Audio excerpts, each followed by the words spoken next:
वेदांत अग्रवाल जो कि एक रिच फैमिली का लड़का था और विशाल अग्रवाल जो कि एक बहुत बड़े कंपनी के ऑनर थे और वेदांत के फादर भी थे। ये कहानी की शुरुआत होती है 19 मई को। वेदांत अग्रवाल जाता है एक क्लब में और वहाँ पर जाने के बाद खूब सारी दारू पीता है, ड्रिंक करता है और फिर उसके बाद बाहर आता है उस क्लब से झूमता हुआ आता है और अपनी पोर्शे गाड़ी के पास आके खड़ा होता है और अपने ड्राइवर से कहता है कि आज गाड़ी तुम नहीं चलाओगे, आज मैं चलाऊँगा। और उसके बाद वो इतनी स्पीड में गाड़ी चलाता है कि एक बाइक वाले को टक्कर दे देता है। ये एक्सीडेंट हो जाने के बाद थोड़ी देर बाद पुलिस आती है और वेदांत अग्रवाल को पुलिस स्टेशन ले जाती है। पुलिस स्टेशन ले जाने के बाद उसको वहाँ पर पिज़्ज़ा वो खिलाती है और पिज़्ज़ा खिलाने के बाद और भी चीज़ें वहाँ पर उसको खिलाया जाता है। तो सवाल ये आता है कि आखिर उसने अगर एक्सीडेंट किया था तो उसके खिलाफ कुछ केस क्यों नहीं किया गया, उसके खिलाफ आवाज़ क्यों नहीं उठाई गई। आज हम इसी केस के बारे में डिस्कस करने वाले हैं, पोर्शे एक्सीडेंट के बारे में आज हम डिस्कस करने वाले हैं।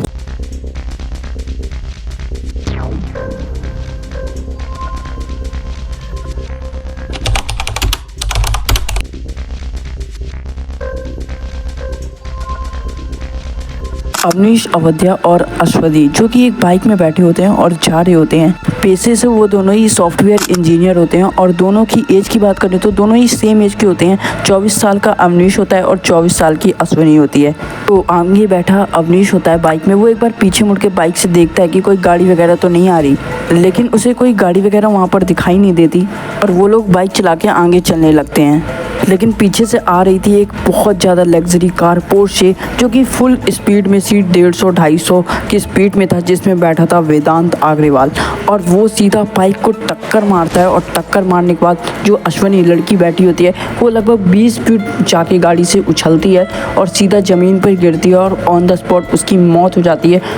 और फिर जो पब्लिक होती है आसपास की जो इस एक्सीडेंट को देखती है वो तुरंत भागते हुए जाते हैं बाइक वाले के पास और जो वेदांत अग्रवाल होता है जिससे ये कार से एक्सीडेंट हुआ होता है उसको गाड़ी से निकालते हैं और उसको वहीं जड़ना चालू कर देते हैं। और मेरे हिसाब से ये सही भी करा, लेकिन फिर उसके बाद जो हुआ उसने सबके होश उड़ा के रख दिए। जो वो वेदांत अग्रवाल होता है जिसको लोगों ने पकड़ रखा होता है वो उसने इतनी ज़्यादा ड्रिंक कर रखी होती है और सबसे ज़्यादा शॉकिंग बात तो ये थी कि वो अंडर एज था, यानी कि वो 17 साल का था और उसने दबा के दारू पी रखी थी। और फिर जो लोकल्स होते हैं वहाँ के जिन्होंने वेदांत अग्रवाल को पकड़ रखा होता है वो पुलिस के हवाले वेदांत को कर देते हैं, ये सोच के कि अब जो होगा वो पुलिस वाले देखेंगे। और फिर जो पुलिस वाले आते हैं वो वेदांत अग्रवाल को पकड़ते हैं और पुलिस स्टेशन लेकर जाते हैं। लेकिन सबसे ज़्यादा हैरान कर देने वाली बात तो ये थी कि पुलिस स्टेशन में वेदांत अग्रवाल 15 घंटे से पहले ही छूट जाता है। लेकिन खैर ये हैरान कर देने वाली बात इतनी नहीं थी, क्योंकि जिसके बाप के पास इतना ज़्यादा पैसा हो, 6 करोड़ से ज़्यादा की प्रॉपर्टी हो, तो उसका बेटा 15 घंटे पुलिस स्टेशन रहे तो क्या वो सह पाएगा? नहीं। पुलिस पे ये भी आरोप लगाए जा रहे हैं कि पुलिस वालों ने वेदांत अग्रवाल को पिज़्ज़ा ऑफर किया। और थोड़ी देर बाद फिर एमएलए पहुंच जाता है पुलिस स्टेशन में और जब उनसे सवाल किया जाता है कि आप यहाँ पर क्यों आए, तो वो बताते हैं कि मेरे आसपास ये एक्सीडेंट हुआ था मेरी एरिया के, इसीलिए मैं आ गया। लेकिन सवाल तो ये आता है क्या वो हर एक एक्सीडेंट में पहुँचता है? उसके एरिया के जितने भी आसपास एक्सीडेंट होते हैं क्या उसमें वो जाता है? और फिर थोड़ी देर बाद पुलिस वाले वेदांत अग्रवाल को जुवेनाइल जस्टिस कोर्ट ले जाते हैं और जो कोर्ट में उन्होंने सजा दी उससे तो ना मानो कानून से अब भरोसा ही उठ गया। उन्होंने वेदांत अग्रवाल को कहा कि तुम्हें 300 पेज का एस्से लिखना है जिसमें तुम्हें बताना है कि एक्सीडेंट क्यों होते हैं और इनसे बचा कैसे जा सकता है।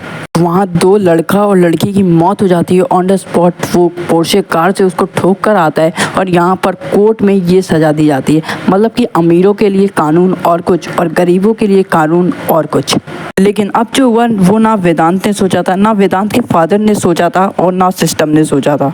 अब धीरे धीरे ये जो केस होता है वेदांत वाला ये सोशल मीडिया में फैलने लगा था। यूट्यूबर्स इस पे वीडियोस बना रहे थे, न्यूज़ में आ रहा था, हर एक जगह ये केस आने लगा था। लेकिन अब पब्लिक का प्रेशर देख, लोगों का प्रेशर देख के, सोशल मीडिया का प्रेशर देख के कोर्ट एक सही फैसला करता है। वो वेदांत अग्रवाल को ऑब्जर्वेशन रूम में रख देते हैं। अब ये केस को पुणे की क्राइम ब्रांच हैंडल कर रही है। सो गाइस अभी भी ये केस आगे चल रहा है और मुझे लगता है ये चलता रहेगा। सो आज की इस वाली वीडियो में इतना ही, मिलते हैं अगली वीडियो में, तब तक के लिए बाय बाय, टेक केयर।